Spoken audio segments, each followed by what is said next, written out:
speak today about two saints from the church's history.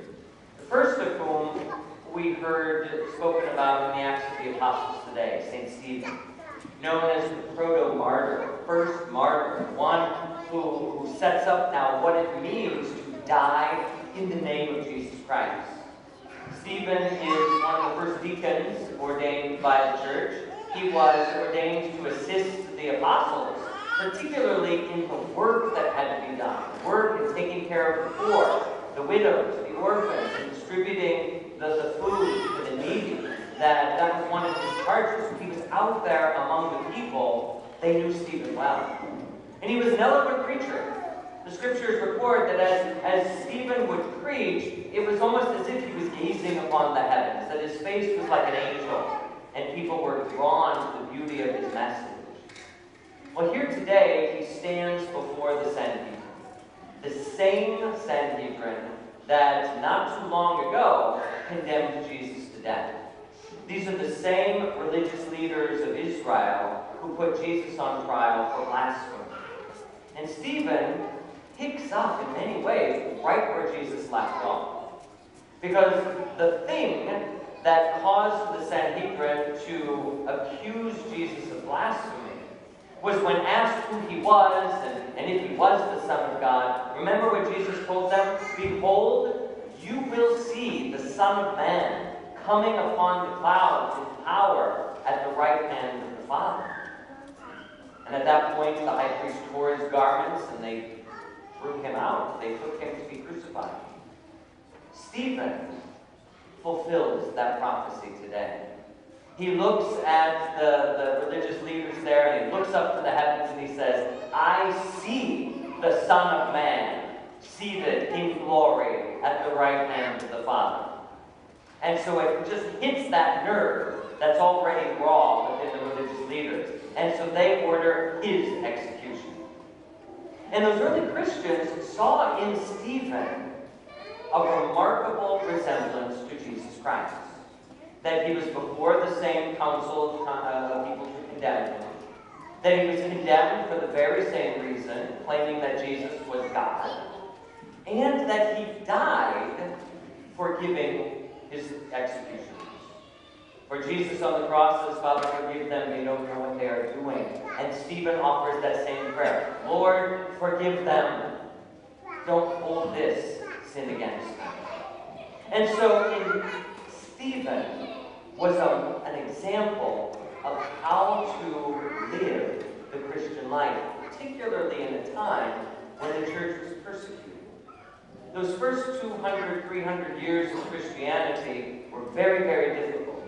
It was hard to be a Christian because not only were the Jewish leaders and the faithful Jews, such as Saul of Tarsus, who would later become St. Paul, not only did they want to see the name of Jesus snuffed out, why won't this man die? He keeps coming back.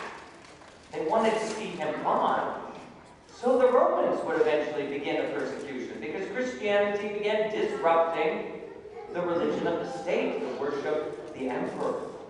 So Christianity was under persecution, and it was men and women like Stephen who gave Christians the courage to live their faith, to profess their faith. So whether it was Stephen or Cecilia or any one of those early martyrs, these were men and women that those first Christians knew.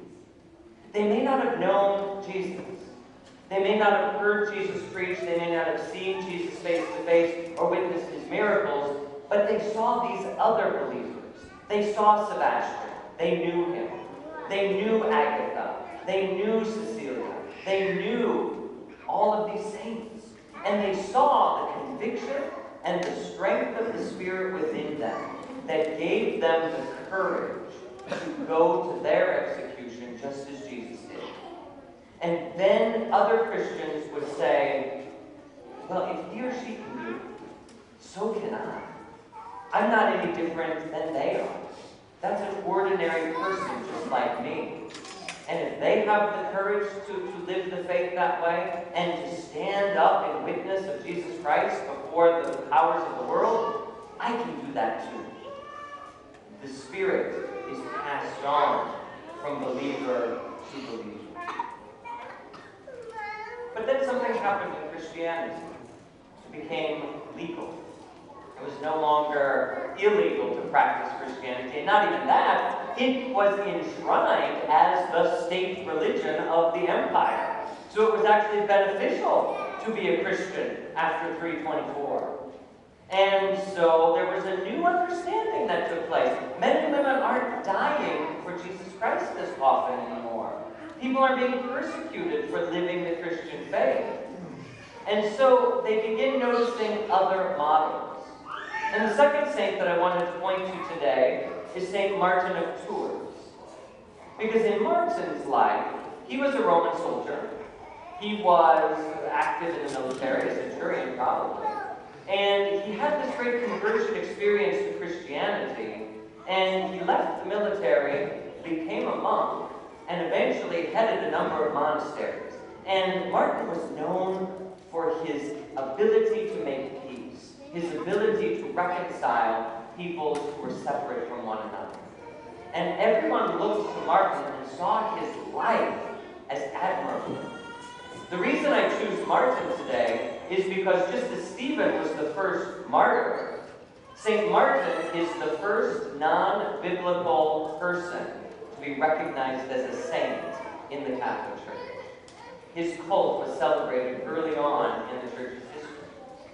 And there was a story that when Martin was riding his horse and wrapped in his great military cloak, he passed by a beggar on the side of the road. And so he took his sword and cut his cloak in half and gave it to the beggar to keep warm on that cold night. And then later, when Martin was asleep, he had a dream that he saw the beggar wearing his cloak coming towards him. And when he got close enough, Martin realized that the face of the beggar was the face of Jesus. That what he had done in clothing this least of his brothers was to clothe Jesus Christ. Martin gave witness to Christians how to not just die for Jesus, but how to live for Christ. And that becomes these two men and all of the holy men and women throughout the history of the church give us an example of how to live and how to die for Jesus Christ. Because it's in us that the next generation of Christians will find their strength.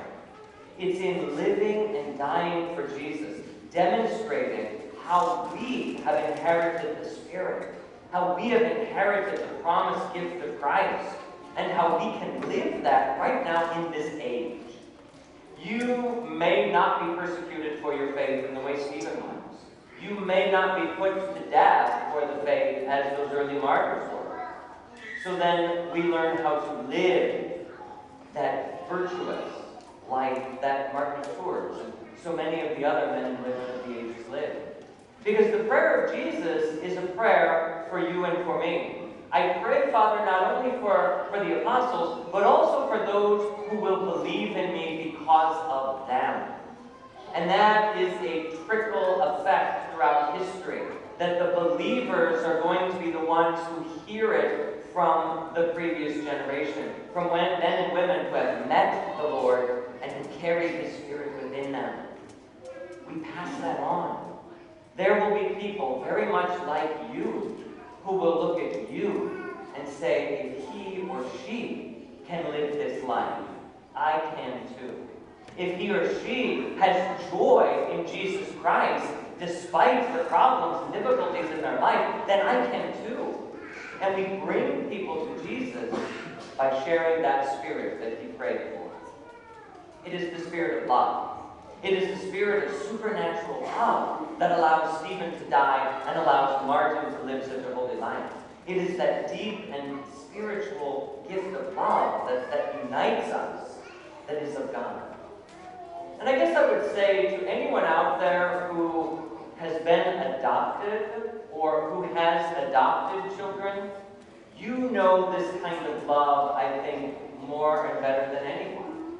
Because the love of adoption is the love of God. It is supernatural. It is natural to love one's biological children. It is supernatural to bring in a child and love them as your own, which is what the Father does to us in baptism. When we are baptized, we are not his children. We are of our parents' side. But God looks upon us in baptism and adopts us and says, I will love you as my own. I will bring you into my family, and I will give you new hope and new life and new glory. That is the kind of love that all of us are called to live. To love when it is maybe not normal or natural, to love when it is hard, to forgive enemies, to let go of grudges, to reach out to others who are in need. This is the kind of adopted supernatural love that is promised to us. And when we choose it and live it, like Stephen and like Martin and like all of those other saints, we give a witness to the ages. This is possible. This is not hard, because it is the Spirit of God's love that enables us to go forward and to live this way. So with Stephen, and with Martin, and with all of those holy men and women of the ages, be the next generation of saints. Show the world how to live God's supernatural love.